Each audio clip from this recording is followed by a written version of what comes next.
Efésios capítulo 1, dos versos 3 ao 6, diz assim: Bendito seja o Deus e Pai de nosso Senhor Jesus Cristo, que nos abençoou com todas as bênçãos espirituais nas regiões celestiais, em Cristo. Porque Deus nos escolheu nele antes da criação do mundo, para sermos santos e irrepreensíveis em sua presença. Em amor nos predestinou para sermos adotados como filhos por meio de Jesus Cristo, conforme o bom propósito da sua vontade, para o louvor da sua gloriosa graça, a qual nos deu gratuitamente no amado. Vamos orar. Pai, obrigado por abrir os nossos olhos, para que nós pudéssemos entender as verdades, meu Deus, da Tua palavra, para que nós pudéssemos, meu Pai, compreender as doutrinas da graça. Senhor, quão enganoso é o coração e como estão enganados aqueles, meu Deus, que não conhecem e que deliberadamente rejeitam as doutrinas bíblicas da Tua graça. Nós te agradecemos, porque não fosse o Senhor abrir os nossos olhos, estaríamos cegos e distantes de Ti. Te louvamos por isso e pedimos que a Tua graça nos abençoe com o Teu conhecimento nessa noite, em nome de Jesus. Amém?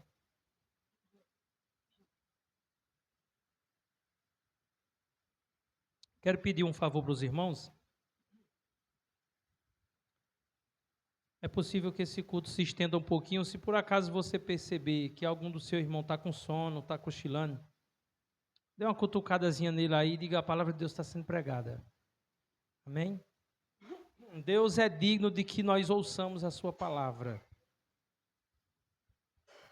Amém. Irmãos, resumindo o que nós acabamos de ler, Deus nos escolheu em Cristo pela sua graça soberana e para a glória do seu nome. E toda honra e glória é, portanto, dada a Deus. Esta é uma verdade bíblica que, quando ela é explicada, é uma ofensa para os corações naturais não regenerados. Ofende. Dizer que somos salvos pela graça apenas talvez não ofenda, mas se você explicar o que isso significa, certamente você vai enxergar a rejeição à verdade de Deus. Irmãos, é impressionante que muitos homens, mesmo dentro das igrejas, mesmo religiosos, têm dificuldade com as doutrinas da graça. Com a verdade de que Deus escolhe soberanamente quem Ele quer salvar, independente de obras, independente de méritos, os quais ninguém tem, o homem não tem. É impressionante como tantos cristãos, irmãos, fogem da conversa quando o assunto é doutrina, principalmente quando se trata das doutrinas acerca da salvação. Alguns dizem o seguinte: eu não preciso conhecer as doutrinas bíblicas. Acredite, mas muitas vezes essa frase sai da boca de pessoas que se dizem crente. Eu não preciso conhecer as doutrinas bíblicas. Eu só preciso saber que Cristo morreu por mim e viver da melhor forma possível com essa informação. Eu não preciso conhecer doutrinas. E o problema é que a maioria das pessoas que não conhecem a Deus dizem que Cristo morreu por elas. As pessoas dizem assim: eu só preciso saber que Cristo morreu por mim, mas isso é o que todo mundo diz.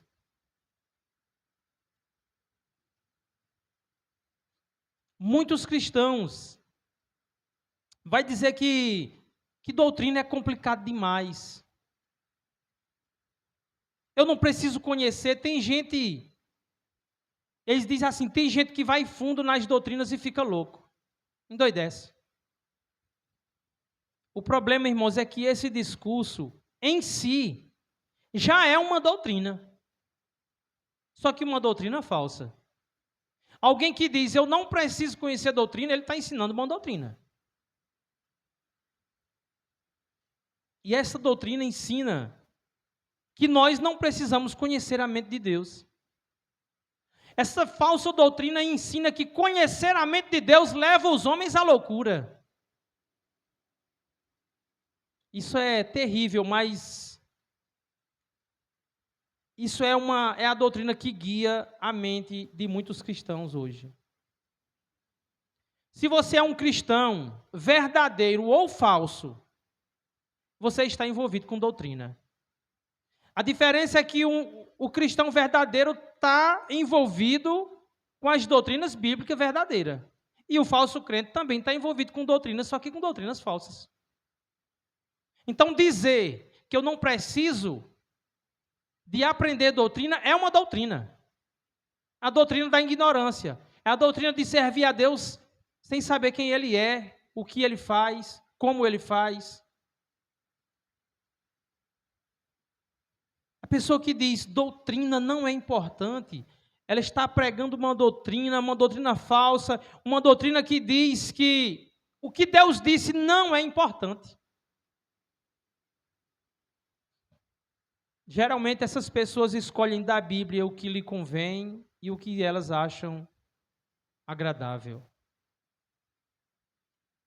Mas, por outro lado, aquilo que ofende a sua mente, aquilo que desmascara o seu coração corrupto, aquilo que denuncia o seu pecado, aquilo que destrói o seu ego e esmaga o seu orgulho, elas dizem, eu não preciso saber disso. Então elas vão dizer que não conseguem entender, mas isso não é verdade.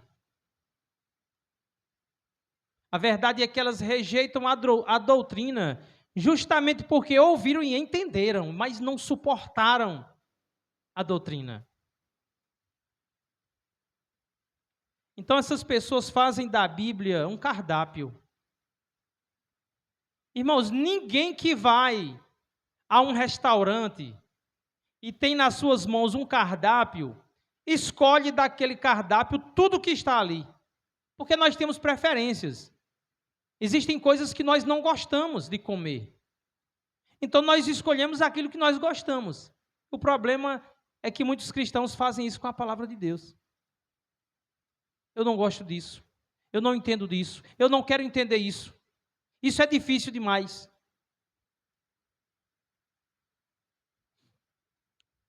Um cristão verdadeiro não faz isso com as Escrituras. Um cristão verdadeiro tem as Escrituras na mais alta conta.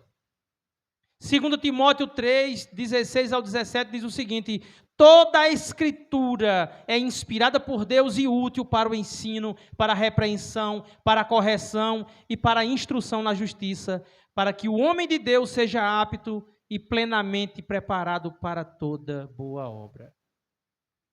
Toda a Escritura importa. Jesus, em Mateus 22, 29, respondendo, disse-lhes: errais, não conhecendo as Escrituras e nem o poder de Deus. Irmãos, é verdade que nós não compreendemos toda a Bíblia.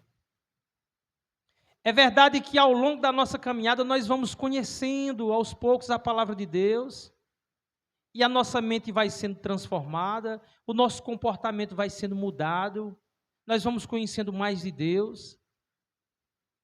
Mas nessa noite nós estamos falando sobre as doutrinas da graça. Estamos falando de que forma Deus salva o pecador. E este assunto não é difícil. Este assunto não é complicado. Este assunto é básico.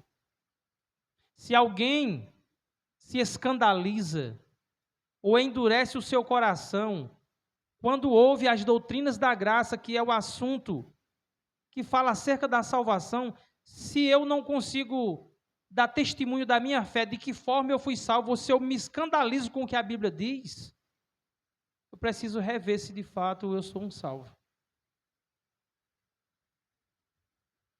Em suas cartas, Paulo nunca fala de coisas práticas antes de dar a doutrina. Primeiro, Paulo gasta tempo com a doutrina. Primeiro, irmãos, Paulo fala sobre a soberania de Deus. Primeiro, Paulo mostra que todos os homens são culpados, que não há justo nenhum sequer. Primeiro, Paulo direciona a igreja a enxergar a graça de Deus alcançando pecadores. E aí depois é que ele vai dizer como as pessoas devem viver. Mas as pessoas hoje dizem assim, eu não preciso saber de doutrinas. Eu só preciso saber que ele morreu por mim, e aí eu vou viver minha vida da melhor maneira possível. Essa não é uma doutrina bíblica.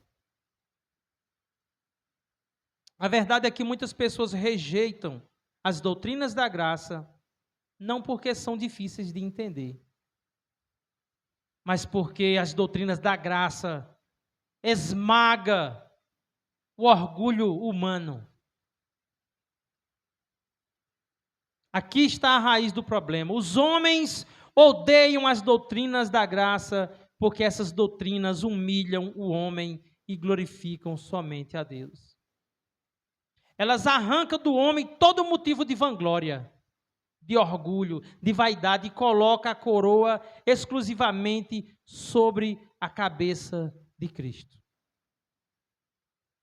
As doutrinas da graça dizem ao homem: você não pode ser salvo porque você não pode sequer escolher ir a Deus. Você não pode ser salvo por sua justiça, porque, como está escrito, não há justo nenhum sequer. Você não pode ser salvo como resultado da sua busca, porque, como está escrito, não há quem busque a Deus.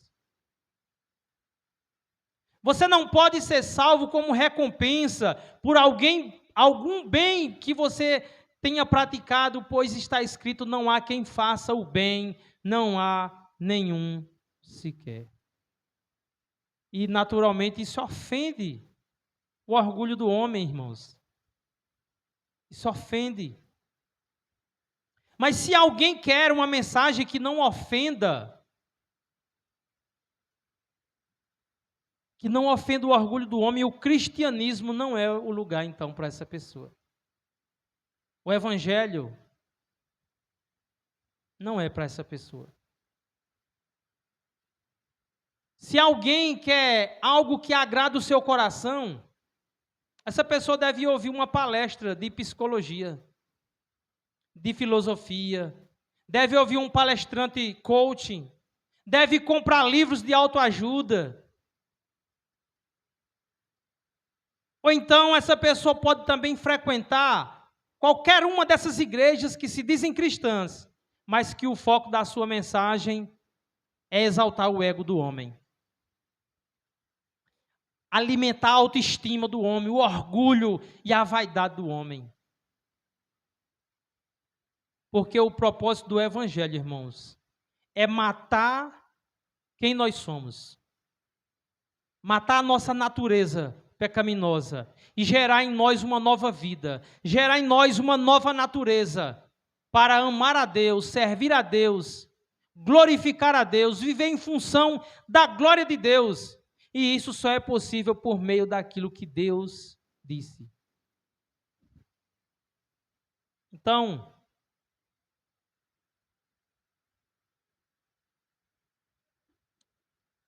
muitos dizem, a salvação é pela graça. Você está fazendo igual os fariseus, colocando fardo nas pessoas. A salvação é somente pela graça, mas as pessoas não compreendem o que é a graça. Logo em seguida, elas contradizem o que disseram, afirmando que foram salvos por eles mesmos, por aquilo que eles fizeram, a escolha certa que eles fizeram, porque eles foram humildes. Irmão, só o fato de alguém dizer que é humilde a humildade já foi embora. Acabou-se. Ela está longe. Enfim, essas pessoas sempre dizem que foram salvas por causa de algo que elas fizeram. Ou de uma suposta fé que Deus viu nelas. Uma fé intrínseca nelas. Uma fé que brota do seu próprio coração. Aqui nós podemos perceber que essas coisas, com tudo isso, a glória sempre acaba indo para o homem e não para Deus. Essa forma de pensar dá glória e honra ao homem e destrona Deus. No fim, a salvação é por algo que o homem fez e não pelo que Cristo fez na cruz. E interessante que essas mesmas pessoas que têm dificuldade com as doutrinas da graça não têm dificuldade nenhuma com doutrinas humanas. Não tem dificuldade. Não tem problemas com a teologia da prosperidade. Não se incomodam com o evangelho coaching. Elas aceitam de bom grado as pregações terapêuticas que colocam o homem no centro. Acreditam em revelações extrabíblicas, fora da Bíblia. Mas por quê que essas pessoas não se incomodam com essas coisas, com essas doutrinas humanistas? Porque, ao contrário das doutrinas da graça, estas coisas massageiam o ego, alimentam o orgulho do pecador, faz ele se sentir importante, faz ele se sentir grande, faz ele se sentir super espiritual. Mas as doutrinas da graça fazem o oposto. Elas destronam o homem e entronizam a Deus. E é por isso, irmãos, que as doutrinas da graça são tão odiadas. Porque enquanto as doutrinas humanas nascem do coração caído, as doutrinas da graça vêm da mente de Deus, do coração de Deus. E somente os eleitos de Deus podem amar as doutrinas da graça. Porque somente aqueles que foram alcançados pela graça se alegram com a verdade que os humilham, mas exalta a glória de Deus.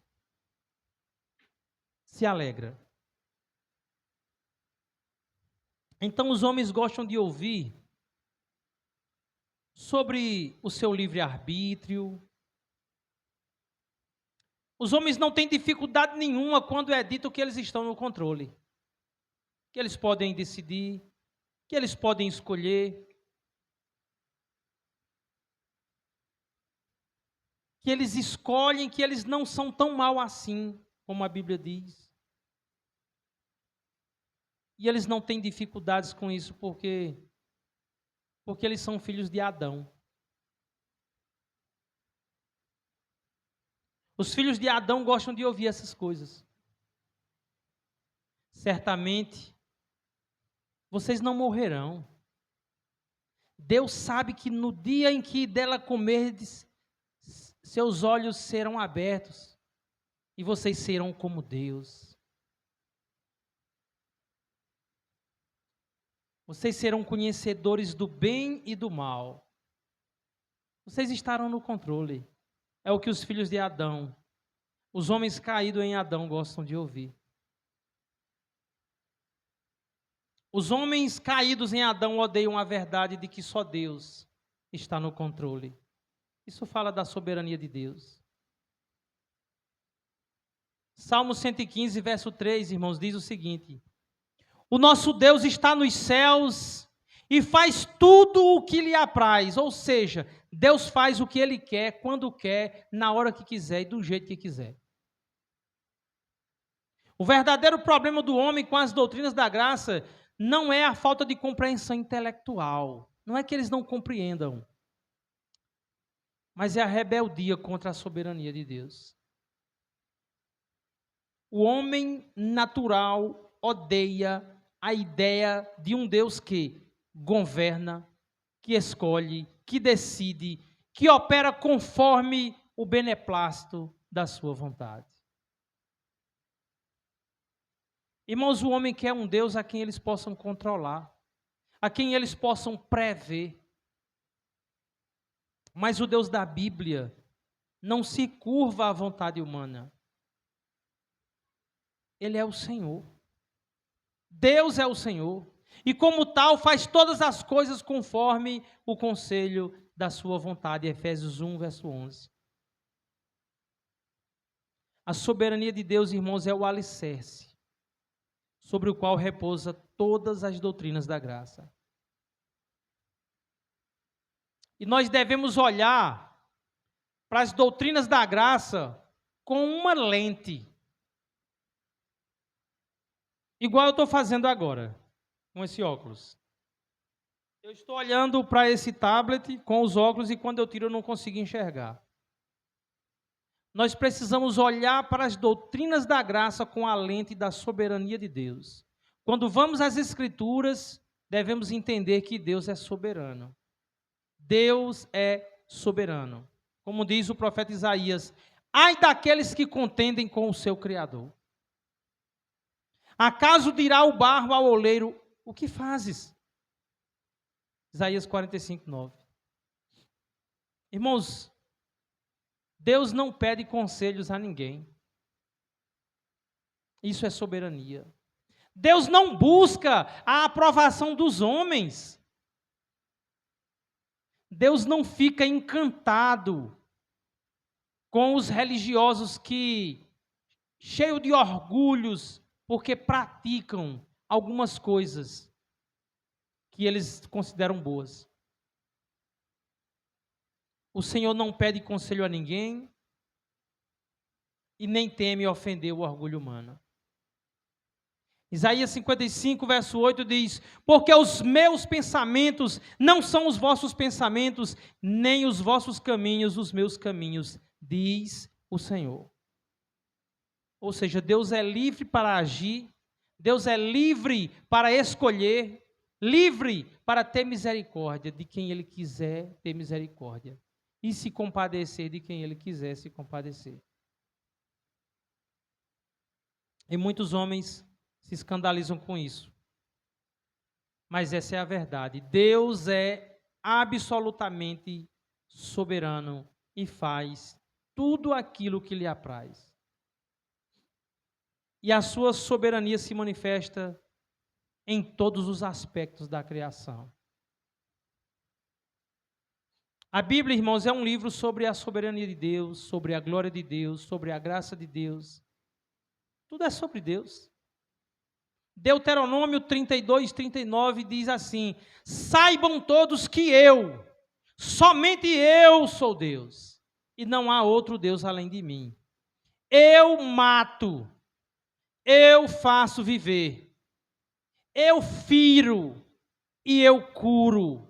Ninguém pode me impedir de fazer o que eu quero. Isaías 45, verso 7. Eu sou o Criador da luz e da escuridão. Eu mando bênçãos e eu mando maldições.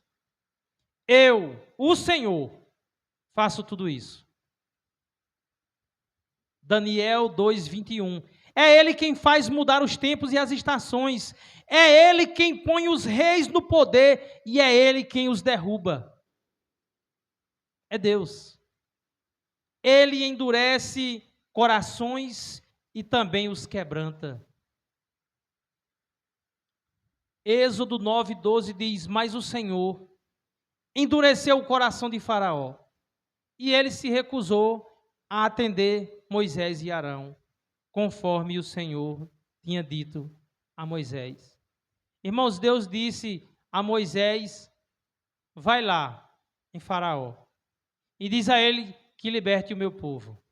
Mas depois, Moisés, eu vou endurecer o coração dele, para ele não libertar o meu povo. Dá para entender, irmãos? Dá para entender, mas somente os eleitos vão considerar que Deus é soberano, que Ele faz o que Ele quer. Irmãos, Deus escolhe uns para a salvação e deixa outros em seus próprios caminhos de pecado para que eles se percam. Deus faz assim. Romanos 9, 15, 18 diz o seguinte: pois ele disse a Moisés: terei misericórdia de quem eu quiser ter misericórdia, terei pena de quem eu desejar. Portanto, tudo isso depende não do que as pessoas querem ou fazem, mas somente da misericórdia de Deus. Porque, como está escrito nas Escrituras Sagradas, Deus disse a Faraó: foi para isto mesmo que eu pus você como rei, para mostrar o meu poder e fazer com que o meu nome seja conhecido no mundo inteiro. Foi para isso que eu coloquei você lá, Faraó. Foi eu que coloquei você aí. Foi eu que endureci o seu coração para mostrar o meu poder. Portanto, Deus tem misericórdia de quem Ele quer e endurece o coração de quem Ele quer. Essas verdades são rejeitadas. Essas verdades somente os eleitos se alegram nela. E o apóstolo Paulo sabia que os homens ficariam escandalizados com este Deus. O apóstolo Paulo, movido pelo Espírito Santo, sabia que os homens odiariam essa mensagem. Que os homens diriam: eu não posso aceitar um Deus assim. Eu não posso aceitar no meu coração um Deus que escolhe salvar quem Ele quer e condenar a quem Ele quer. Então Paulo escreveu em Romanos 9, do 20 ao 23, quem és tu, ó homem, para discutires com Deus?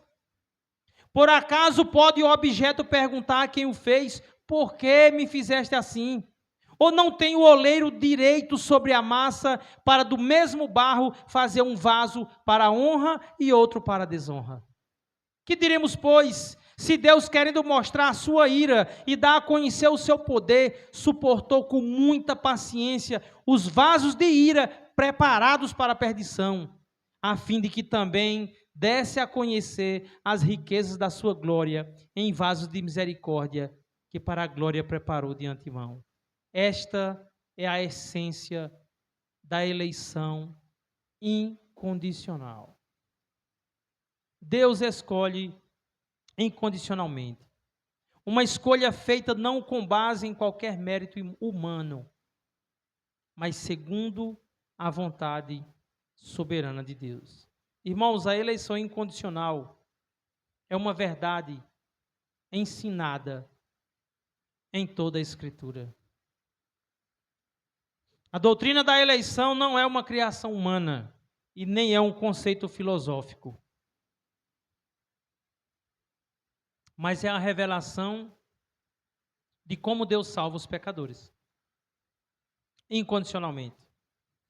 Deus sempre foi soberano em escolher, separar e chamar para si um povo, não com base em méritos humanos, mas segundo o seu propósito eterno, a sua vontade soberana. Nós vemos isso no Antigo Testamento.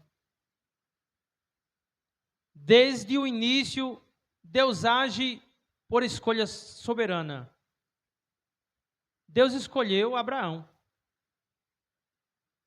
Neemias 9:7 diz: tu és o Senhor, tu és o Deus que escolheste a Abraão e o tiraste de Ur dos Caldeus e lhe deste o nome de Abraão.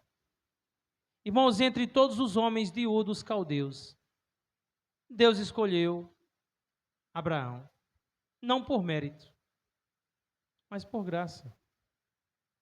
Abraão, irmãos, era um idólatra. Josué 24:2, mas Deus o chamou, o regenerou e o transformou no pai da fé. Deus também escolheu Israel. Essa escolha inicialmente começou lá em Abraão. O Senhor, irmãos, Deuteronômio 7, do 7 a 8, diz assim: o Senhor se afeiçoou de vós e vos escolheu, não porque fosseis mais numerosos do que os outros povos, mas porque o Senhor vos ama. Irmãos, Israel não foi escolhido por ser maior, por ser mais forte, mas porque o amor de Deus estava sobre eles, não porque eles merecessem, mas porque Deus é bom, mas porque Deus é gracioso. A todo tempo, Israel se desviava da verdade. A todo tempo, Israel, naquela peregrinação, corria para os seus ídolos, mas Deus o amava incondicionalmente. Deus derramou muitas vezes a sua ira, a sua justiça contra Israel, mas ainda assim, Deus tinha o seu remanescente no meio do povo de Israel.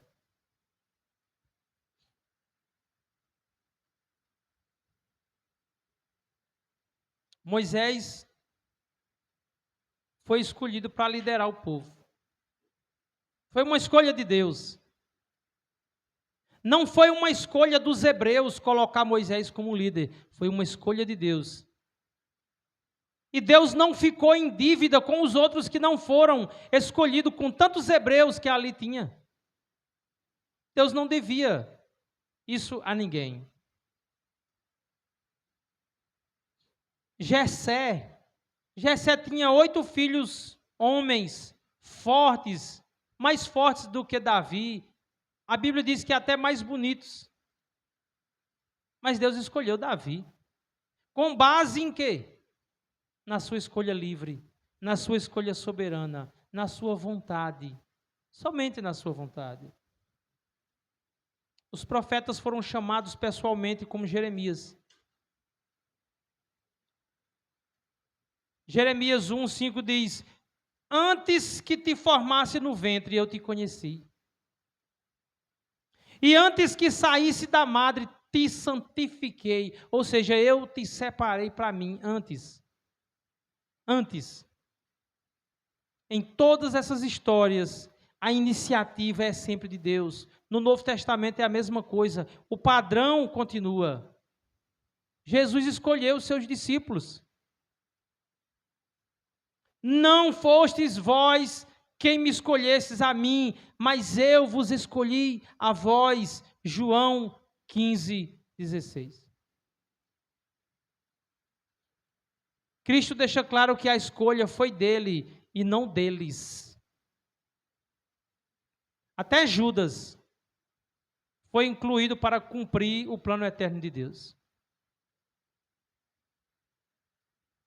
Meus irmãos, a eleição incondicional é o fundamento da salvação.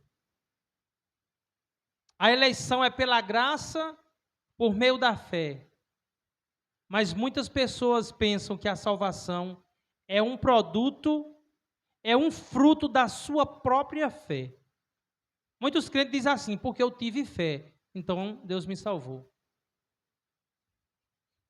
Na verdade, o eleito de Deus sabe que ele teve fé porque Deus o salvou primeiro. Ele teve fé porque Deus o escolheu. Ele teve fé porque Deus o elegeu antes da fundação do mundo. Assim, a salvação não é o resultado da fé humana, mas a fé que o homem tem é o resultado da eleição eterna de Deus. A escolha de Deus não é consequência da fé do homem, mas a fé é consequência da escolha de Deus. Romanos 8, 29 e 30. Porquanto aos que de antemão conheceu, também os predestinou, para serem conformes à imagem do seu Filho, a fim de que ele seja o primogênito entre muitos irmãos. E aos que predestinou, a esses também chamou, e aos que chamou, a esses também justificou, e aos que justificou, a esse também glorificou. Paulo escreve aqui, irmãos, a corrente inquebrável da salvação. Predestinação, chamado, justificação e glorificação. Tudo parte da escolha soberana e eterna de Deus. Irmãos, a eleição está em todas as epístolas. Efésios 1, 4, 5, Deus nos elegeu nele antes da fundação do mundo. Antes da fundação do mundo. 2 Tessalonicenses 2,13, Deus vos escolheu desde o princípio para a salvação. 1 Pedro 2,9, vós sois geração eleita, ou seja, escolhida. E todos aqueles que não foram escolhidos antes da fundação do mundo se perderão. Serão, irmãos, adoradores da besta. Como diz em Apocalipse 13:8, todos os habitantes da terra adorarão a besta, a saber, todos aqueles que não tiveram seus nomes escritos no livro da vida do Cordeiro que foi morto desde a criação do mundo. A Bíblia termina exatamente como começou, mostrando que Deus é quem escreve a história da redenção. É Deus quem escreve. E que os salvos foram escolhidos antes mesmo de que houvesse mundo. A eleição, meus irmãos, é um lembrete de que a nossa salvação está garantida em Deus. Garantida, não por nossas obras, mas porque Ele escolheu na eternidade. Antes que houvesse tempo, Deus já havia nos amado. Antes que tivéssemos fé, Deus já havia nos escolhido. E antes que o pecado nos alcançasse, Cristo já havia sido entregue por nós no plano eterno de Deus. Cristo é o Cordeiro que foi morto antes da fundação do mundo, como diz as Escrituras.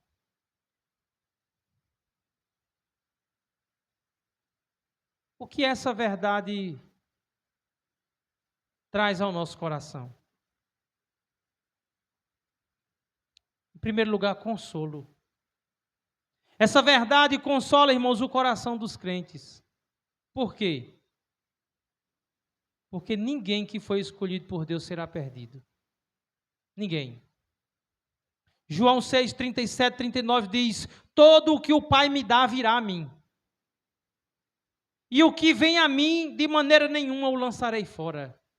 Porque eu desci do céu, não para fazer a minha vontade, mas a vontade daquele que me enviou. E a vontade do Pai que me enviou é esta, que nenhum de todos aqueles que me deu eu perca, mas que eu ressuscite no último dia.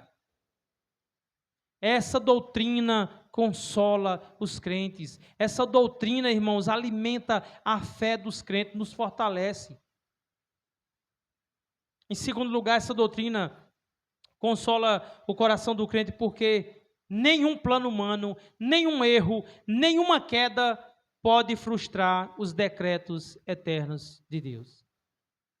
A eleição, irmãos, é a garantia de que a obra iniciada por Deus será completada até o fim. Não existe essa de perca de salvação, porque é Deus quem conduz a nossa salvação. Ele nos escolheu na eternidade para sermos adotados por meio do seu Filho, e Ele não vai condenar aqueles que foram escolhidos.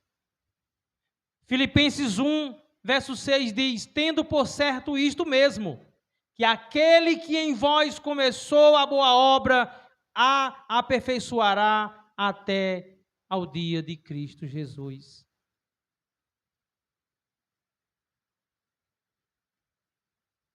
Em terceiro lugar, a eleição incondicional, irmãos, humilha o homem e exalta somente a Deus.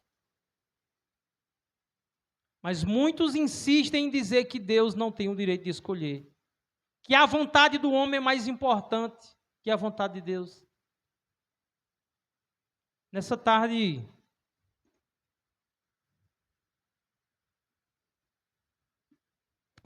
eu conversava com minha esposa, uma breve conversa que nós tivemos, e ela falou uma frase muito forte, impactante, que é o seguinte: o homem natural não se assemelha a Cristo na sua humilhação.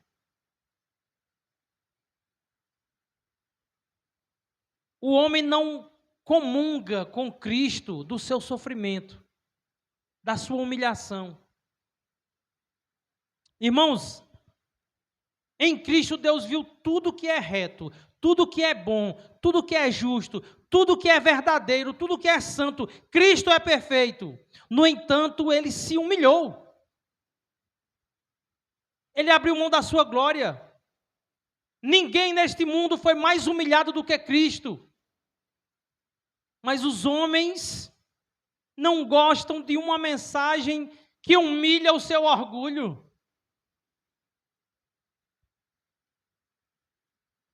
Os homens, os crentes têm um Senhor que humilhou a si mesmo.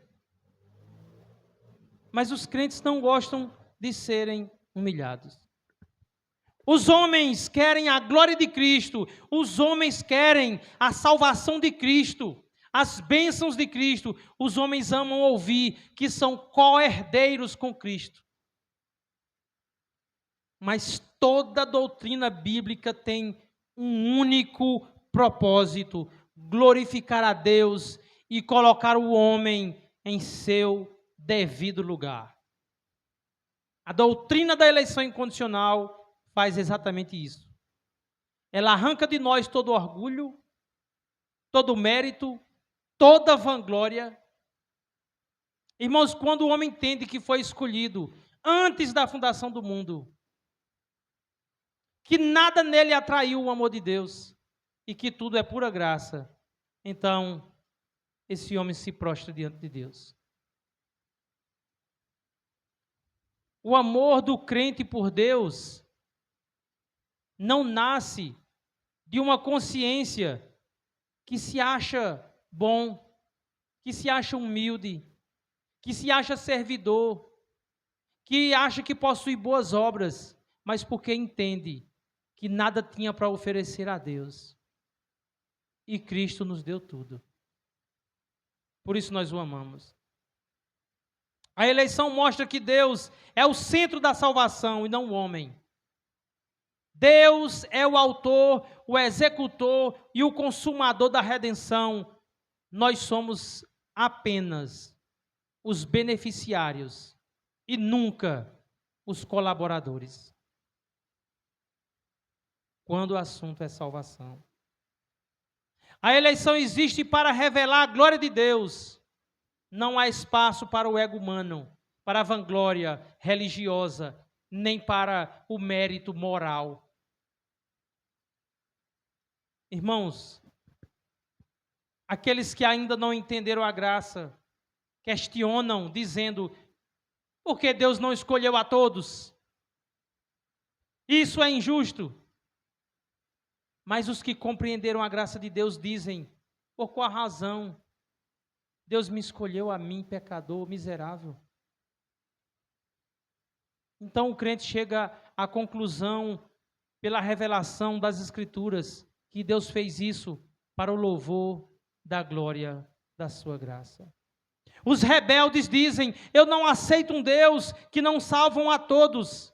Mas quem conheceu a graça diz: eu me rendo a esse Deus, que em sua justiça poderia condenar a todos, mas por sua graça decidiu salvar, decidiu escolher alguns dentre os perdidos. Então, a escolha de Deus não gera revolta, mas a escolha de Deus gera adoração. A eleição incondicional ensina que tudo o que temos, a fé, o arrependimento, a perseverança, tudo isso vem de Deus. E no fim, meus irmãos, no fim, quando todos os eleitos estiverem diante do trono de Deus, nenhum deles dirá, eu estou aqui porque eu fui mais humilde, porque eu fiz a minha parte, porque eu fiz a minha escolha, eu estou aqui por causa da fé que Deus viu em mim, eu estou aqui porque eu fui obediente. Ninguém dirá: eu estou aqui porque eu escolhi livremente a Cristo, mas todos os eleitos dirão: eu estou aqui porque Cristo me escolheu, me chamou, me justificou, me santificou e me glorificou. Eu estou aqui porque Ele deu a sua vida por mim, pagou a minha conta, sofreu pelos meus pecados, pela minha injustiça, porque dele e por Ele e para Ele são todas as coisas. Glória, pois, a Ele eternamente. Amém. Que Deus em Cristo nos ajude a compreender essa verdade. Que Deus em Cristo nos faça olhar para as doutrinas da graça, tendo em mente a soberania de Deus, porque é o que elas expressam, é o que elas revelam, a verdade de que Deus é soberano e de que nós estávamos mortos em nossos pecados e delitos e Ele nos salvou inteiramente por sua graça, por meio de Cristo Jesus. Amém? Glória a Deus. Pai, obrigado pela Tua palavra. Obrigado, Senhor, porque a Tua graça nos alcançou. Obrigado porque o Senhor, antes da fundação do mundo, nos escolheu em Teu Filho para sermos adotados por meio dEle. Obrigado porque o Teu Filho veio, meu Deus, cumprir o plano de redenção, entregou a sua vida em nosso favor, para nos salvar, para nos justificar, para nos glorificar. Obrigado por tudo, Senhor. Louvado seja o Teu nome para sempre. Em nome de Jesus. Amém.